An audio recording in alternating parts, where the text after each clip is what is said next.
Hey, what's up, guys? Welcome to the channel. This Saturday is UFC Vegas 47, and I've already put out a couple prediction videos for this fight card, including the main event, Sean Strickland versus Jack Hermansson, as well as Shavkat Rakhmonov versus Carlston Harris. I will link both those prediction videos down in the description, as well as the end cards if you want to go check them out after this. But a couple people asked me to do another video on Bryan Battle versus Tresean Gore, and this video is going to be my full breakdown and prediction for that fight.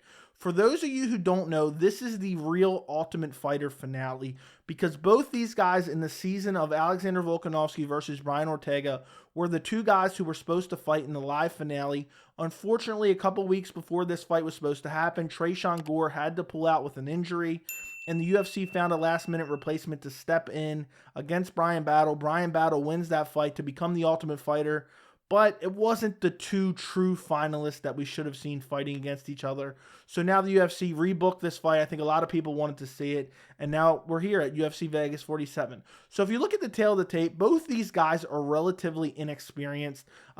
By the way, neither one of their fights on The Ultimate Fighter counts as an actual pro fight.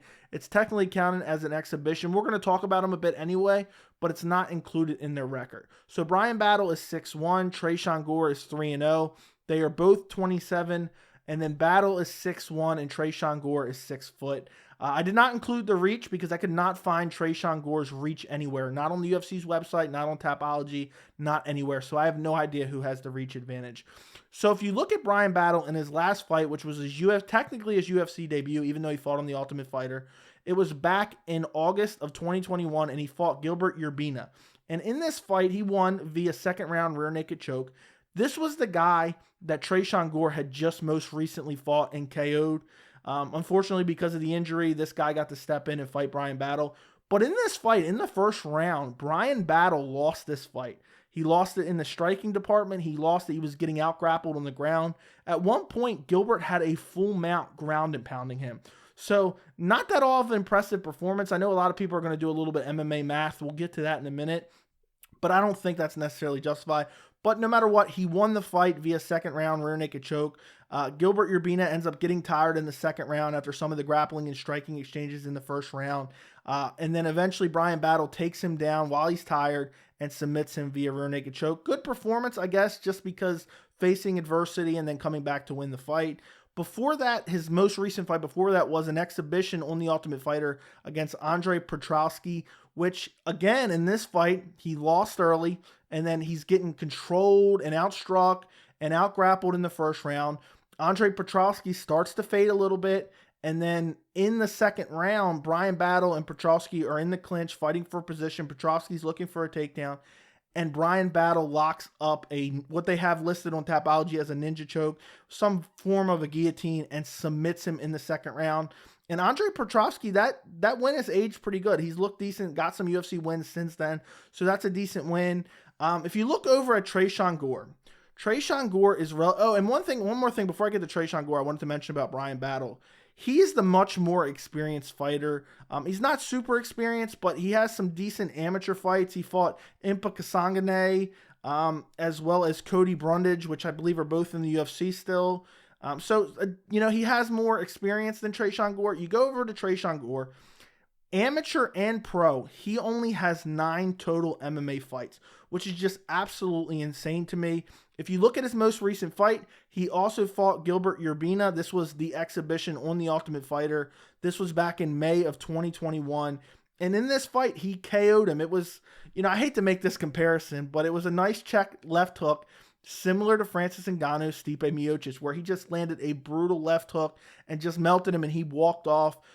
Great win. And I know people are going to look at these results and say, well, Bryan Battle beat Gilbert Urbina, but he struggled to do it, and he lost the first round. And then Tresean Gore KO'd this guy in the second round. So, okay, well, that means Tresean Gore is going to win. I don't think that's ever necessarily the case. MMA math never works.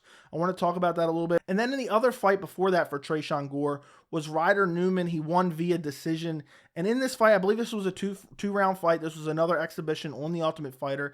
He just plopped forward. He wasn't really throwing a lot of volume. He was just throwing heavy leg kicks and heavy punches, and wins the fight by unanimous decision. So when you break down this fight, I really think this fight, from a a standpoint of avenues to victory, I think this fight can go multiple ways. I think Tresean Gore finishes Bryan Battle early, or I think Bryan Battle either wins a decision, maybe a 29-28, or in some scramble position ends up getting a submission. But for my official prediction, I am going to go Tresean Gore by first round KO. And I think Tresean Gore is the faster fighter. I think he has the better striking. I think Bryan Battle has the edge as far as submission skills. At least we've seen he has quite a few submissions on his resume.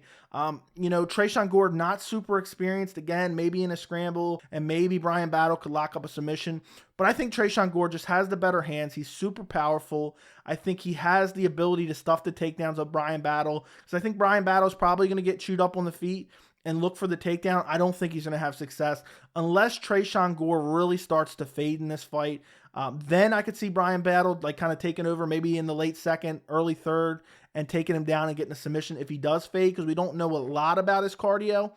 But I think that, also maybe, just maybe, Bryan Battle has decent footwork, and he's more of a volume guy than a power guy. Like Tresean Gore doesn't throw a lot, but he throws nasty power.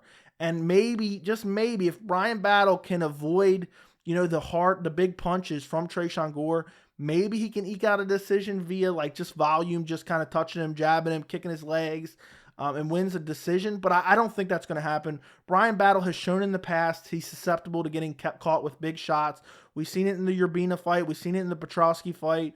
He just doesn't have great, defensive striking. He's not super defensively responsible. And I think you have to be against a guy like Tresean Gore, who's super fast, super powerful, and just, able to find your chin. And, look at the Gilbert Urbina fight. Just picture perfect check left hook. Absolutely sleeps him. He has power in all his limbs. When he throws leg kicks, he throws them to kick your leg off. And I think even if Bryan Battle does start to kind of touch him up from the outside using the footwork, I think Tresean Gore will be chopping those legs to limit the movement of Bryan Battle and eventually find that knockout shot. So that's my official prediction. I'm going Tresean Gore via first round KO. Let me know what you think in the comments. Make sure to like the video if you enjoy these prediction videos, and thank you so much for watching.